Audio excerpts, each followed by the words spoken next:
Faly miarabantsika tsirairay avy indray amin'ity sabata maraina faharoa volana desambra ity ary manona fahasoavan'ny tompo amintsika tsirairay avy izay manaraka izao fandaran'izao. Alohan'ny hidirantsika ny mofinainan'io dia hivavakintsika. Andriamanitra tsara ny zan-danitra mbola velom-pisaorana anao izay fa mbola nomenao izao fotoana izao indray ahafahana mandray ny teninao. Ka sakafo ny fomam-pananay andrain'izany ary aoka ho tany lonaka tokoa mba hitsiriana izany eo amin'ny fiainanay, amin'ny toetranay, amin'ny fomam-panaonay ka ho avolombelonao tokoa izahay. Anaran'i Jesosy, amen. Lohateny mofinainantsika androany dia manao hoe vavolombelona. Alaina tamin'ny Genesis toko 4:7 manao hoe ary Agara nanao ny anaran'i Jehova izay niteny taminy hoe ianao no Andriamanitra izay mahita fa hoy izy tsy teto va no mbola velona aho aorian'ny fahotana. Amen. Tsy tokony ho kivy isika raha misy toe-javatra amin'iseo izay toa fizahan-toetra ho antsika.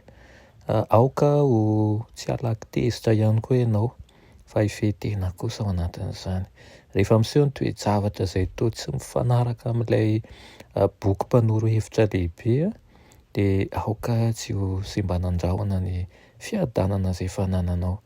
Tsarovy fa misy vavolombelona mpitondra hafatry ny lanitra io anilanao izay ampinganao sy mandanao, andravan'ny fiadananao sy ny fitokisanao amin'Andriamanitra ny teny feno ngidi-po. Iza moa no haratra ao anatin'izany? Ianao ihany. Iza ihany koa ny alahelo sy ho voaratra ao anatin'izany dia ny fanahy mason'Andriamanitra. Amin'ny fotoana rehetra dia ento ary tafio toy ny fiadiana ny voasoratra hoe ao amin'ny Baiboly. Andriamanitra ny fiadinao eo an-tananao havanana sy havia. Mety mitady hitsotra avao anatinao ny teny maro tsy voahevitra. Saingy lazao hoe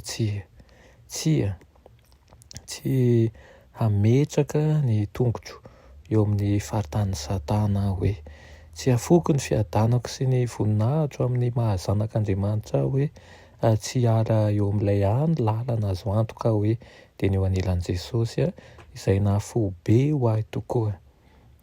Aza gaga raha misy fiovana lehibe izeo aza manontany akory rehefa mihemotra ary tsy miara-dalana intsony amin'ireo mpian'ny fahamarinana ireo olona izay nihevitra fa afaka mifehy saina sy ny feon'ny fieritreretan'ireo mpiara-belona aminy ary ny talenta izay nomen'Andriamanitra azy. Sarotra loatra ho azy ireo manko ny manaraka ny fahamarinana.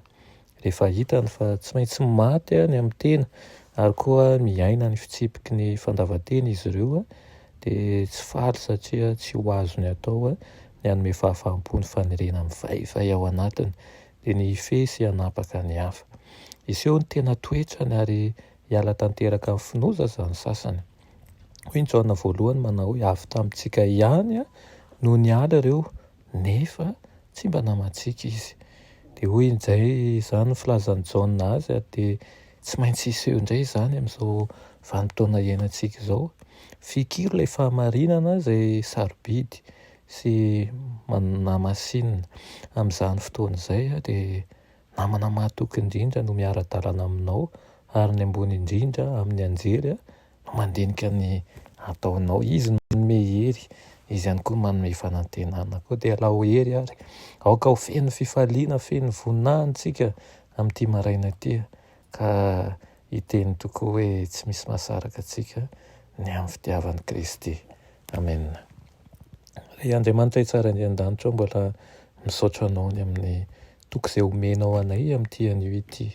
Mangataka izahay mba vaozinao mandrakariva ka hanana toe-tsaina matanjaka tokoa indrindra amin'izao farandro izao. Aoka izay hijoro mandrakariva aminao tsy atahotra satria ianao eo anilanay mandrakariva.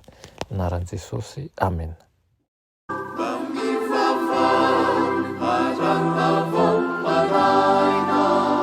Saruvi